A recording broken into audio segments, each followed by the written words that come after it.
Hi, Stacy McDonald with the Common Sense team, and I wanted to go over a few questions and answers with y'all. These are questions that I've gotten over the years many times, sometimes on Facebook or sometimes during an event or in a private call. There's questions that continue to come up, and it all has to do with how I got started, what were my mistakes, what kind of, that kind of stuff. And so I thought, instead of repeating it a million times, I think I'd like to get it out there, because there's a lot of you members that I haven't met yet, but every once in a while they'll trickle into the Common Sense community, and they'll have questions about who we are. So I thought this is probably a good opportunity to kind of compile our Q&A questions and put it all in one place. So I'm going to post this in print as well, but I'm also going to go over it verbally with you to try to give you a better picture of it all. So question number 1 is, when did you enroll in Young Living? So I enrolled in March of 2010, March 10th to be exact, but I didn't open my kit or enroll my first person until almost a year later. When did you realize this was going to be big? When did it become real? Well, I think it was when I hit silver in October of 2012, or maybe a little bit before that. I remember being almost afraid to believe it was really happening. It was kind of like, every day it was like, I just can't believe this. This is just continuing to grow. I was afraid it was going to all go away. It's like, okay, I don't want to get too used to this because it may not keep on going. And it was weird. It was like I was afraid to get too used to it. I was so thankful to God for what he was doing, and I wanted to be really super careful not to take any of it for granted. And that's still true, but I do now think it's real. It really is real, and it can be real for you too. What are some of your biggest mistakes when starting this business? Wow, I get that question a lot. In interviews and in different situations, people always want to know what our mistakes are, and that's good because you learn from them. And I have so many to choose from. So one of my biggest issues wound up being structure. First, it's important to realize that I didn't understand the option of strategic planning, or much of anything else for that matter. My enroller was wonderful. He was just a wonderful family friend, and he was an absolute genius about natural health and science and how to use the oils, but he really wasn't up on how the business worked at the time, and he hadn't kept up to date with the compensation plan. He had lots of different businesses going on and very important things that he was focused on. So I was on my own a lot in that area, trying to figure out who I could ask and figure things out on my own. Did a lot of reinventing the wheel. So I was blindly enrolling like 15 to 20 people a month. And before I knew it, I had almost 100 people enrolled directly under me. No teams whatsoever, just directly under me. And so eventually I asked for James's help, and I'm like, I cannot figure out how this compensation plans work. I had a retail mindset because that's all I had ever known. So I looked at, and the compensation plan was different back then, and the materials for explaining it were not very good, but I couldn't figure it out. And so, and he kind of could, but he had a lot of questions too, and he couldn't figure it out. So he called corporate, and corporate explained the compensation plan to him. So we kind of joke that they were kind of part of our upline in the beginning. But by that time, the structure of my organization was already kind of a mess. So when people enrolled with me, as soon as I, started to figure out that we could and should be moving some of those sponsorships under leaders who were trying to grow or who were interested in growing, I started doing that. I made a few phone calls, found out who wanted to grow, and started to try to work with them. So I was moving people, but nobody really explained to me how. So I still had no direction. And when people enrolled with me, I started just to move them into teams who were trying, under people who were, I thought that they would be a good fit. Homeschool moms with homeschool moms, and massage therapists with people in that field, or, chiropractors, whatever. People who lived near each other, I thought that's a good fit too. I had all these markers for what I thought was a good fit. But for some brain dead reason, it never occurred to me to ask them first if they were okay with being moved. Yeah. So to me, I thought I was simply helping my growing leaders to build their teams. And since I still intended to totally be there and to help all the people who enrolled with me, I mean, I was really small at that point, no matter where they were placed, I didn't see why it mattered. You know, I'm still their enroller, and I'm still, no, I haven't changed. I'm not going anywhere. So I didn't see how it mattered where I placed them, or why they would even care. I just didn't understand. But it did. It mattered a lot. And I'll explain more why that was such a terrible idea in a minute. But anyway, I wound up placing a total of 66 people into a single leg, creating extremely uneven growth. 6 of those 66 quickly succeeded into the upper ranks, so I had a really large leg. I still believe that the general attitude of what I was trying to do was right. I would do that again, but I wish I had been more equitable with all my legs. We would have a much stronger and more equal foundation now. But again, you know, God's providence is God's providence, and it's where we are, and I'm thankful for it. I still stand by my motive and what I was trying to do, which was to help others to succeed and to reward those who I saw trying. But here was the problem. Many of those enrollments that I moved felt hurt. I later found out, to my great sorrow, that it made them feel like I didn't want them, or that they weren't special enough. And that broke my heart. I was just so sad that, you know, I had hurt people. I had no idea what my actions had communicated and that they were special to me. I first started to figure all this out, or, you know, had that moment when it was like, oh my gosh, what have I done? When I wound up at an event where Marcella von Harding was talking about matching new enrollments with growing leaders via an introduction and meeting, and getting together like interview style, and making sure that they were going to be a good fit, and making sure that both were on board with this kind of partnership. So when I heard her say this, I was kind of shocked. I looked at my husband and I'm like, what? How could I do that? I mean, she obviously knows all the people that she's talking about. They're in the same town or whatever, but how am I supposed to do that? I didn't actually know most of the people who were enrolling through my blog, and they were from different parts of the country. And there were so many of them all at one time. I mean, everybody was signing up at once. I wanted so badly to do everything right, but I didn't know what the right thing was. I didn't have anybody to ask. And after that event, I went and I talked to Marcella, and that's when I finally started to get some guidance on how this all worked and what I needed to do. Now, she was kind of still, the whole blogging world was brand new to her because she was more old school. And she was like, you have how many people? You know, she was like, she didn't get it, how that worked. And so it was kind of, we were all learning. And remember, back then, there was basically zero training materials for leaders back then. There weren't. Now you've got all kinds of stuff. You've got YouTubes and books and tapes and everything, and conferences to go to. But back then, it was not so easy. I felt awful when I found out that I had upset some people. But, I didn't know any better. I soon discovered that my actions had really hurt some people, and I wanted to apologize. So if you're one of those people and we've never talked about it and you've never let me know that you were hurt, please talk to me. I want the chance to ask your forgiveness. I think I've talked to most people, and everybody's happy where they are now, and they understand God's providence and all of that, and I'm really thankful for their graciousness. But if I haven't had a chance to apologize to you and you were hurt, please let me know. Sometimes you just don't know what you don't know. When did you make Diamond? So we hit Diamond in October 2014, exactly 2 years after hitting Silver.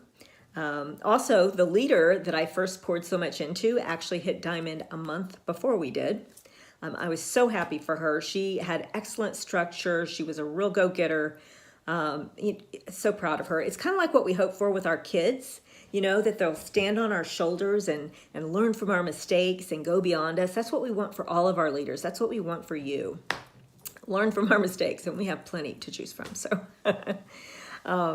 that's what it's all about. So when did you make Crown Diamond? We made Crown Diamond in March 2017, and we maintained that for 27 months until hitting Royal. And we hit Royal in November 2018. When was the first time you dropped in rank, and how did you handle it?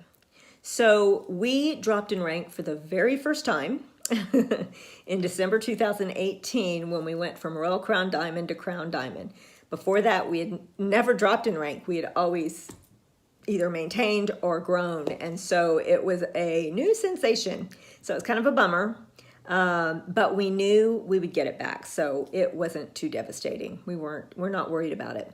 Like we tell our team, if you hit it once, you can hit it again. So just stay focused. Everyone has had a slow year this year, but I see a major comeback on the horizon for everyone. And we're going to make it back to Royal Crown too. So we're not worried about it.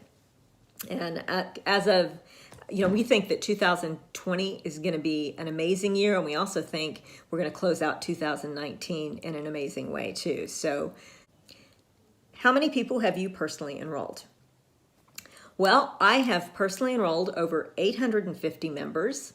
We don't have the data from the first year that I started enrolling people, so there's no way to count those. So there's more. And James has enrolled a few too. He was quick to remind me of that. Also, this doesn't count the enrollments that I gave away to hardworking new leaders. So can you define what it means to give away an enrollment? So here's what I mean. When I say give away an enrollment, it's kind of like this. When I mentor a leader and I invite them to go with me to observe how I share the oils with one of my prospects, I sometimes give that enrollment to the growing leader to encourage them. Now, I always make sure it's okay with the new enrollee, learned my lesson, and I make sure the leader is committed to nurturing that sign up, because you want to make sure that they're actually going to take care of that person you're placing them with, because you don't want to bury people and you don't want to abandon them. And you want to make sure that they feel connected with both you and this person. But if I teach a class for you and you invite your friends and your relatives and your prospects to attend that class or that event, and the people who sign up that evening, when they sign up, those are your enrollments. I'm not giving them to you. They were already yours.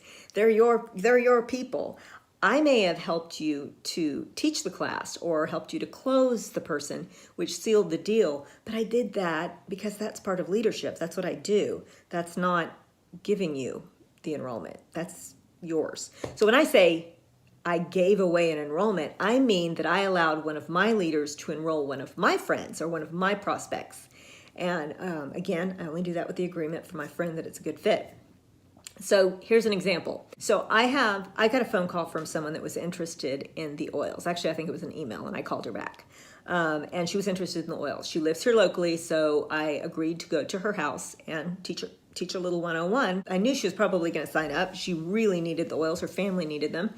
And so I picked up the phone and I called a friend of mine who was really interested in growing. And this friend's a silver now, by the way. But anyway, I called her up and I said, do you want to go with me? She had never signed anybody up yet. She was trying to grow, but she had yet to sign someone up. I said, do you want to go with me? Because I'm going to go give this 101 to this lady that I've never met. And she said, sure, I'll go with you. So I went and I got in the car, I picked her up, and we went off to meet this lady. And I did the 101, and my friend, every once in a while, she'd say something about thieves or whatever. She'd give her input, and she was trying to help, but she was learning, and I was teaching her.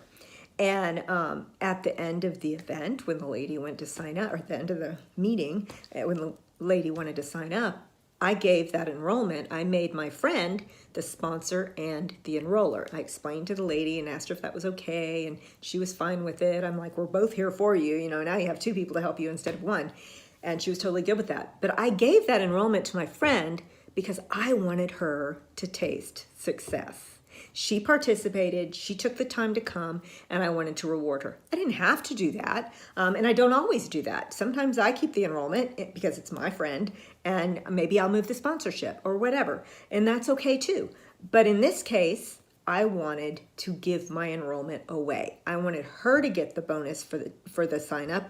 I wanted her to get that first paycheck. I wanted her to taste success. That's what I mean when I talk about giving away an enrollment. So now I know that there are some who do things differently, and they teach things differently, and they talk about a different philosophy on that, but I can tell you it will eventually backfire. Maybe not every time and maybe not right away. But if you separate friends or relatives by keeping the enrollment for yourself, you're inviting resentment and discouraging your team. The team you're supposed to be encouraging, and it is discouraging. I mean, imagine when somebody, comes and does a class for you and you invited your next door neighbor or your mom or your best friend, and you don't know how all this works, so when they sign up, and maybe she even told you how it was going to happen or whatever, but you don't understand how it works. So now if your mom winds up being under the person who taught the class instead of under you, it may not bother you at first, but if you start to want to do a business and eventually it's going to be like, wow, now I can't have my mom under me because she's under my upline. It's just it's not going to work out good in the end. And it's going to make people feel either used, or it's going to make them feel like you stole from them. I've heard everything. I've seen these things happen. I'm telling you how people feel, and you don't want to do that. It's not healthy for your team, and it's not, in the long run, it is going to leave people hurt. That's my opinion on it. I think it's very short-sighted. I understand that everybody has their own business and they can do it however they want, but within the PMP. But I'm telling you, I don't think it's a good idea. What does accidental paycheck mean? So it's kind of funny. I coined the term back in 2011, 2012, somewhere in there or so, because I thought it described well how I and many of my leaders had started in this business. It was very accidental. We weren't trying to do a business, most of us. And if you're like me, you're kind of against doing it as a business. It was a ministry to me. It wasn't a business. I didn't know it could be both. If you go to accidentalpaycheck.com and you scroll down and you see a kind of little hokey video, cartoon video thing, I made that years ago. It was updated in 2014, but it's still horribly outdated. But that video kind of demonstrates what we mean by accidental paycheck, and it just shows you how you can earn that first paycheck when you're first getting started. Since then, others have used the term and defined accidental paycheck quite differently than the way I intended it. But one thing I want our leaders to understand is this. You can start this business accidentally, and you may even be able to rank up somewhat accidentally. But if you really want to succeed in this business, you have to become deliberate. You have to start becoming deliberate, and the sooner the better. As you can see in the whole structure fiasco that I described, the earlier you become deliberate, the less problems you'll have later, and the faster you'll grow. So these are some of the common questions I get and some of the answers, and it's a little bit of who we are. If you have more questions, feel free to ask, and I will compile them and try to do another one of these later. But I want to know your questions, and I want you to learn from our mistakes. So feel free to ask. Thanks so much for joining me.